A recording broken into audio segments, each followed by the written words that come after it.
اگه روی کامپیوترتون یه هارد نو گذاشتین و موقع نصب ویندوز پارچه بندی خاصی انجام ندادین و ویندوز رو روی یه پارتیشن نصب کردین و حالا زمانی که مای کامپیوتر رو باز میکنین اینجا یه پارتیشن بیشتر ندارین که کلی فضای خالی داره و قصد دارین چند پارتیشن جدید اضافه کنین، میتونید به راحتی بدون نرم افزارهای جانبی فقط در محیط خود ویندوز این کار رو انجام بدین. برای این کار کافیه که روی آیکون دیسپیسی کلیک راست کنین و گزینه منیج رو از اینجا انتخاب کنید. کامپیوتر منیجمنت که اینجا برای شما باز شد، در قسمت دیسک منیجمنت هارد دیسک خودتون رو میتونید مشاهده کنید.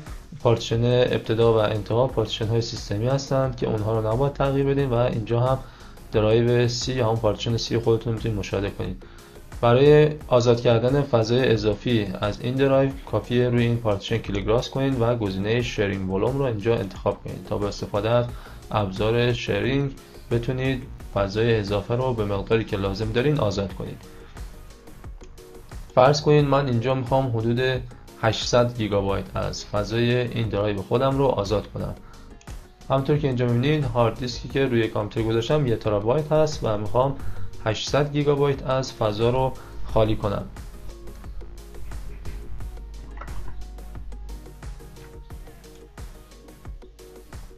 از اونجایی که هر گیگابایت برابر با 1024 مگابایت هست ضرب داره 800 میکنم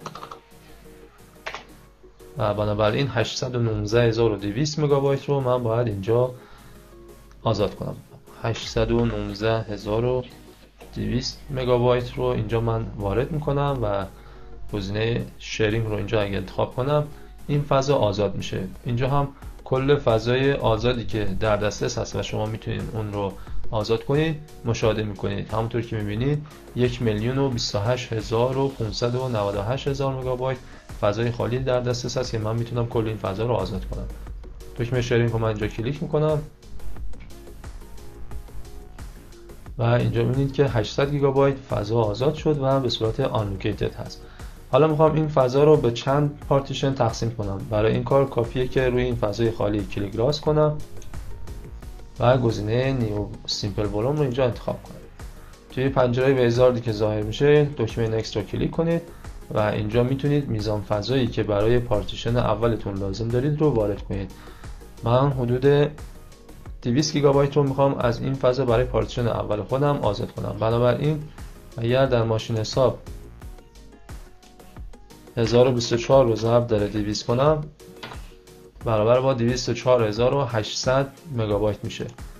تو این قسمت 204800 رو وارد میکنم و دکمه نکست رو کلیک میکنم. درایو ایمولیتر رو به صورت اتومات خودش تخصیص میده. دکمه نکست رو اینجا کلیک کنید و اینجا هم فایل سیستم NTFS باشه. حتما اینجا تیک گزینه پرفورم کویک فرمت رو فعال کنید تا سریعا فرمت انجام بشه و پارتیشن شما آماده استفاده بشه. دکمه نکست رو کلیک کنید و در انتها با کلیک کردن بر روی دکمه فینیش یک پارتیشن جدید ایجاد میشه و 200 گیگابایت هم فضا داره. اگر دوباره من مای کامپیوتر اینجا باز کنم میبینید که درایو جدید اینجا ایجاد شد و یه پارتیشن 200 گیگابایتی دیگه اینجا به محیط مای کامپیوتر اضافه شد. میتونید همین کار رو دوباره برای فضای آنلوکیتد باقی مونده انجام بدید و با کلیک راست کردن بر روی این فضا گزینه نیو سیمپل ولوم رو انتخاب کنید، دکمه نکست رو بزنید و دوباره میزان فضای لازم برای پارتیشن بعدی رو اینجا وارد کنید. من میخوام 3 تا پارتیشن 200 گیگابایتی دیگه رو اینجا اضافه کنم. بنابراین 3 بار دوباره مقدار 204800 مگابایت رو وارد میکنم و دکمه نکست رو کلیک میکنم. مابقی مراحل هم فقط دکمه نکست میزنم و با زدن دکمه فینیش این اتفاق میفته و پارتیشن 200 گیگابایتی بعدی من ایجاد میشه. بنابراین دیدید که بدون هیچ گونه نرم افزار جانبی خیلی راحت میتونید شما بعد از نصب ویندوز هر تعداد پارتیشنی که خواستین از فضای آزاد شده ای که از درایو C ایجاد کردین ایجاد کنید.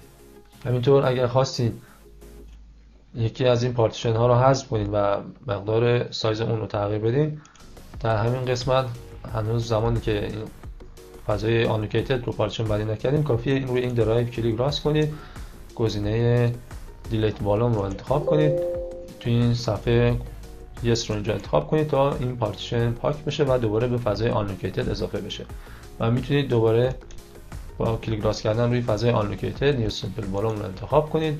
با زدن دکمه نکست تو پنجره بیزار این بار مقدار عددی دیگه ای رو وارد کنید. فرض کنید من میخوام یه پارتیشن 300 گیگابایتی ایجاد کنم. 300 رو ضرب در 1024 میکنم که برابر با 307200 مگابایت است. دکمه نکست رو کلیک میکنم